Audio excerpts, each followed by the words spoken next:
Sezvamunoziva mese kuti panguva ino ichakachaya zviri kuitika muZimbabwe vanenge vakuona kuti inenge yava turning point yenyika yeZimbabwe kurusununguko rwayo. Unoona kuti IPU ichipinda munyika yeZimbabwe taona kuti Sadc yabva tanga takuona maposts achiposwa neSadc ichinzi aiwa it is our mandate to resolve the political crisis in Zimbabwe. Saka unoona kuti muzana nhasi tinoona kuti pane update inobuda asi through bepa rinonzi Africa Beauty Window ichitaura kuti aiwa vakuda kugara musangano within 11 days kuti vaona kuti voita elections musi upi. Saka tamboendera masvika buda muzana nhasi tombati kuti go subscribe or like on the bell icon. Ndichipinda mubepa mavo vanonyora vachiti it's most likely Sadc will now announce fresh elections in Zimbabwe after an urgent meeting with both the disputed President Emmerson Mnangagwa and his counterpart and South African President Cyril Ramaphosa in Gaborone, Botswana within the next 11 days.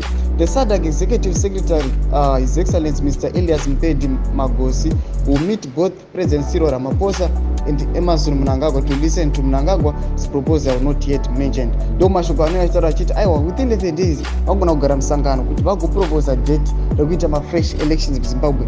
Update ibulletin ichangopinda iyi chipotudzai munoti kudii pamusoro pemashoko aya nema-events ari kutransfer munyika yeZimbabwe, munoti kudii zvava kuda kuitika here? Ine comment section medu musangano subscribe like channel on the bell icon. Torambochana mabhiza nokupa pano paZVAITWA News Live.